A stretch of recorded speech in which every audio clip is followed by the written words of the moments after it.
Today we are going to study Newton's universal law of gravitation. Newton's universal law of gravitation.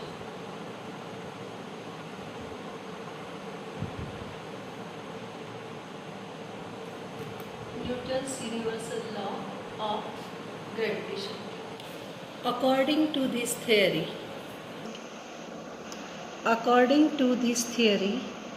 every object in the universe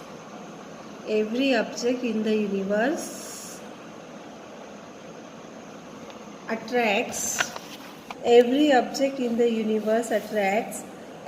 other object with a definite force.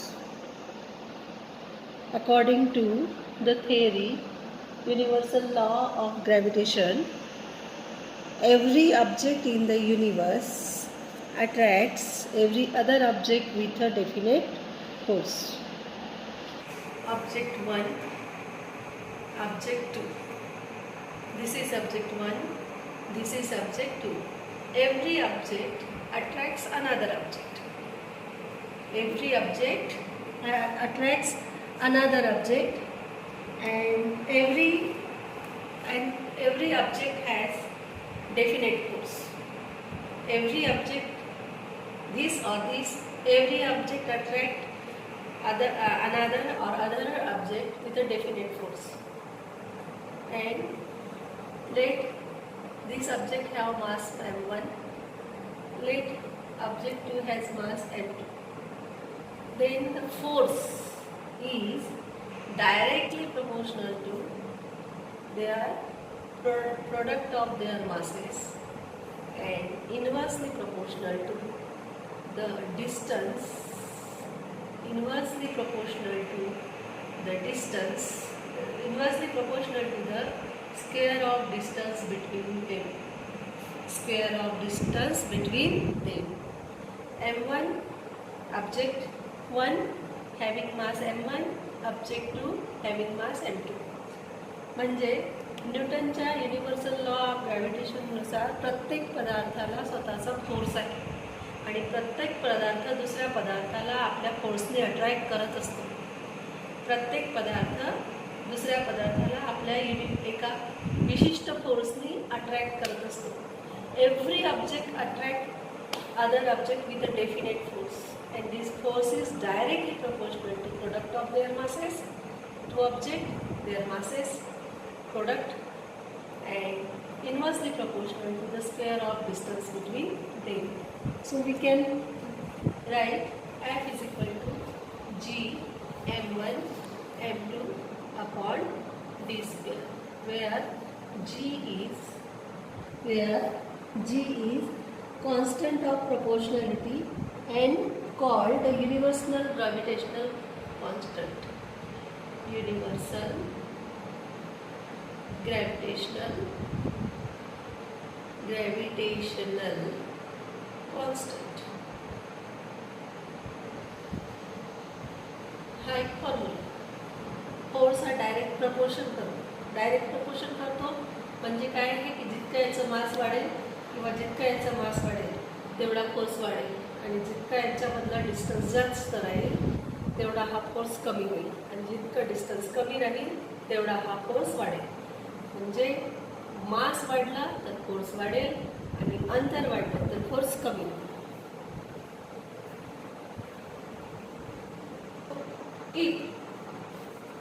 आता पुढचं बघू की जर याचा mass double झाला, याचा mass double झाला, ह्या फॉर्म्युल्यामध्ये आपण काय करूया, याचा मास डबल झाला म्हणजे हा झाला 2m1.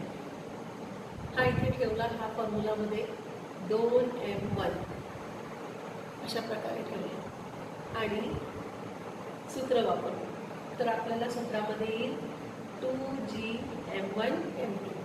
म्हणजे जर एखाद्या वस्तूचं मास डबल झालं, एखाद्या ऑब्जेक्टचं मास डबल झालं तर फोर्स डबल होईल. फोर्स जो होईल तो डबल होईल. त्याच्यासाठी आपण हे वाचूया. The above law means that if the mass of one object is doubled, the force between the two objects also doubled. The above law means that if the mass of the one object is doubled, the force between the two objects also doubled. But what if the distance is doubled? What if the distance is doubled? Let us see. Consider this distance is 2d. D is equal to 2d.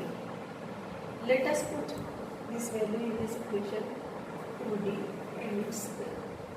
That is, okay, 2 चा square 4d square. काय केलं आपण आता इथे distance double केलं. आधी होतं त्याच्या डबल डिस्टन्स केलेलं आहे. तर आता 2 चा स्क्वेअर किती झाला 4. म्हणजेच काय होईल की फोर्स 4 पटीने कमी होईल. जर डिस्टन्स डबल झाला तर फोर्स 4 पटीने कमी होईल. याला आपण इंग्लिशमध्ये अशा प्रकारे वाचूया.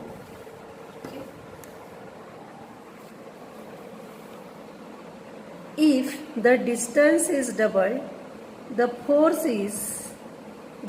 decreases by a factor of 4. If the distance is doubled,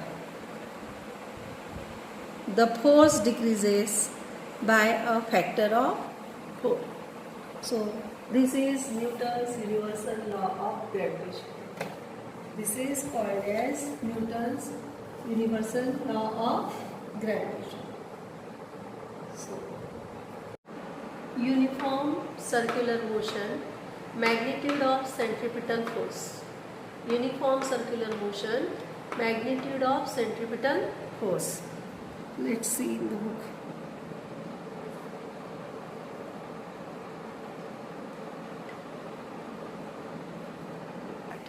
We have already learned in the previous years. 9वी मध्ये आपण शिकलेलं आहे. Speed is equal to distance travel upon time. 9वीं कक्षा में या इसके पहले की कक्षाओं में हम पढ़ चुके हैं कि speed is equal to distance upon time. Then force F is equal to ma, mass into acceleration. Force is equal to mass into acceleration. What is the formula of acceleration? Acceleration is equal to v minus u upon t. But here is centripetal acceleration. What is centripetal acceleration? The force is acting towards the center. The force is acting towards the center. कारण गोल फिरत आहे. ग्रह planets गोल फिरत आहे, कक्षेमध्ये फिरत आहे. Planets orbits in the planets move in the orbit. Okay, circular orbit. So the acceleration here is centripetal acceleration. And what is the formula of centripetal acceleration? Formula of centripetal acceleration is equal to v square upon r. Okay. Then the distance traveled by the planet around the sun in one revolution. In one revolution. सनच्या भोवती जेव्हा planet फिरतो, सूर्याच्या भोवती जेव्हा ग्रह फिरतो, तेव्हा एका रिव्हॉल्युशनमध्ये तो किती अंतर कापणार? तर ते सर्कम्फरन्स एवढं राहते. कारण कोणतंही सर्क्युलर डिस्टन्स या प्रकारे सर्क्युलर डिस्टन्स हे जे असते ह्याला सर्कम्फरन्स म्हणतात, ह्या सर्क्युलर डिस्टन्सला. तर हे जे डिस्टन्स आहे इथे सर्क्युलर असणार आहे आणि सर्कम्फरन्स इज इक्वल टू त्याचा फॉर्म्युला 2I/r. हे आपण 7वी, 8वी, 9वी अशा वर्गांमध्ये शिकलेलं आहे. आता r म्हणजे रेडियस. रेडियस म्हणजे इथे काय घ्यायचं आहे तुम्हाला? एलिप्स जो शेप दिलेला आहे त्याचा distance of planet from the sun. तो प्लॅनेट जो आहे पहिल्याच्या आकृतीमध्ये आपण केप्लर्स लॉमध्ये जो प्लॅनेट पाहिला तो प्लॅनेट आणि सनमधलं जे डिस्टन्स आहे ते रेडियस. तुम्ही ती केप्लरची आकृती आठवा. केप्लरच्या आकृतीमध्ये ज्याप्रमाणे आपण अशा प्रकारे आकृती काढली होती. सन is 1 and planet is, and this is radius and this radius. There are different radius. Okay, so this r is radius. Radius is equal to distance of planet from the sun, and t is equal to period of revolution. P is equal to period of revolution, that is time taken. Period of revolution, that is time taken. Just move there. Means radius or R means distance. Because what is distance here? Focus here. What is distance here? This distance, this distance, this distance, this distance.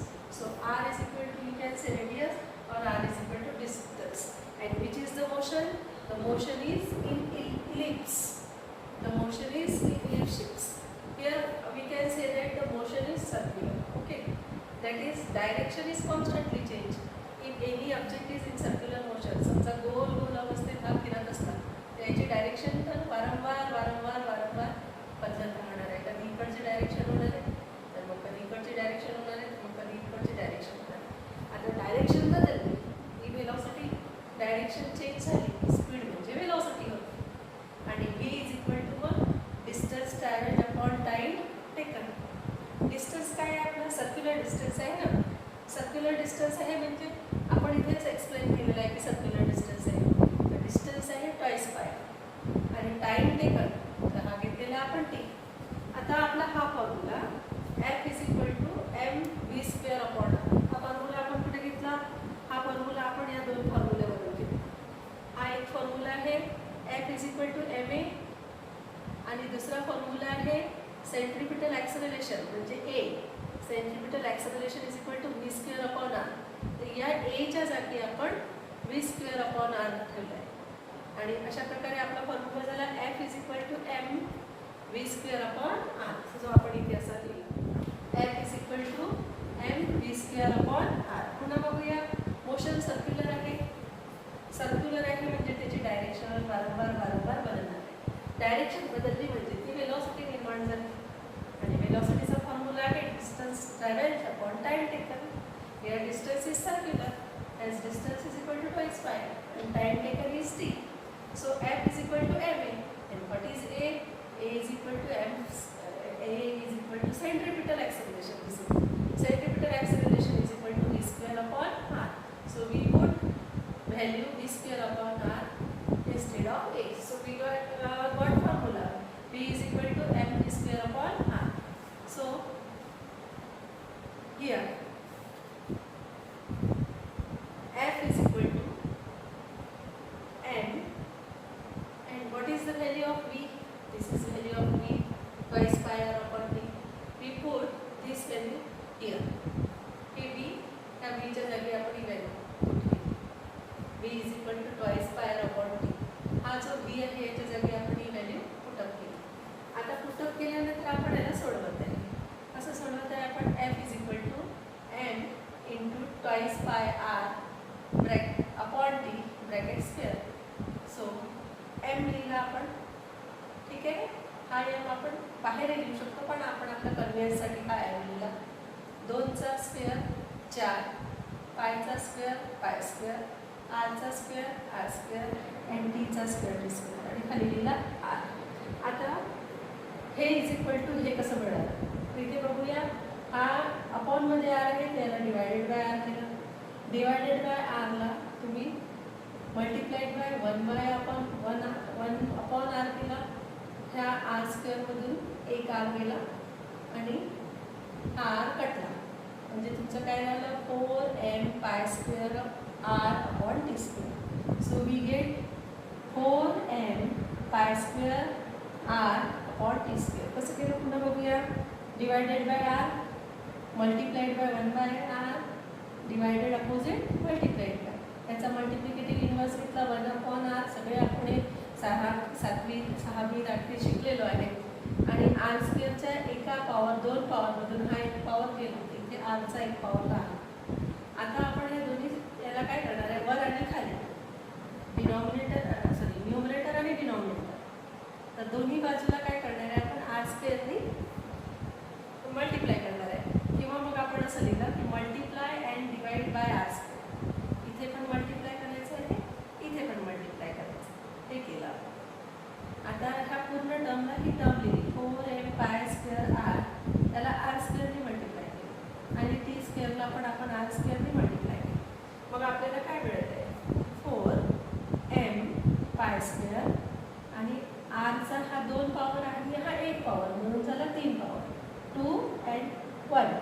3 r cube. Okay, and t square upon r square. But what we have studied previously, Kepler's third law. Kepler's third law says that according to Kepler's third law, Kepler's third law सांगतो की t square upon r cube is equal to constant. But we have आपल्याला इथे T square upon R cube नाही आहे, उलट आहे R cube upon T square. तर मग आपण ह्याला मल्टिप्लिकेटिव्ह इन्व्हर्स करू, त्याला डिव्हिडंड ऑफ फॅक्टोरियलला डिनॉमिनेटरवर आणला, न्यूमरेटर खाली गेला. तर त्याचप्रमाणे हा डिनॉमिनेटर, हा जो न्यूमरेटर आहे तो खाली आणावा लागेल. आणि इथे काय केलं आपण, इथे केलं न्यूमरेटर खाली नेला, इथे पण न्यूमरेटर खाली नेला, डिनॉमिनेटरवरती आणला. इथे डिनॉमिनेटरमध्ये 1 होते तर 1 वरती आणले. या प्रकारे आपल्याला R cube upon T square is equal to 1 upon K मिळालं. आता ही 1 अपॉन के व्हॅल्यू आपण इथे घेऊया. We put 1 upon K here. R cube upon T square is equal to 1 upon K. So putting this value we get F is equal to 4m pi square. See here 4m pi square and r cube upon t square is equal to k. So 1 upon k था, तर k आपण इथे लिहिला. We write k here and into r square. r square k लिहा किंवा k into r square लिहा. पुन्हा एकदा पहा, r cube upon t square ला आपण 1 upon k लिहिला. 1 upon k न लिहिता आपण फक्त इथे k लिहू आणि r square. आता मास कॉन्स्टंटच राहणार आहे. ग्रहाचं काही प्लॅनेटचं मास बदलणार नाही. Mass will be constant. So this term 4m pi square and k, this is constant. Okay. So मग काय होते? What will be there now? F is equal to, all this term is constant. So we write k. Okay. Here what? Here what is there in numerator? There is 1 in numerator. And what is remaining in denominator? R square. So we have derived Kepler's third law. We have derived Kepler's third law using Newton's equation. We have derived this Kepler law using Newton's explanation. How did Newton explain it? Kepler had given this law. Okay. Kepler's third law. Kepler had given this law, but Newton explained it, and this is the method. So you can see from here, Newton explained it. So force is inversely proportional to what? What is r here? What is r here? Distance of planet from the sun. Students, bye.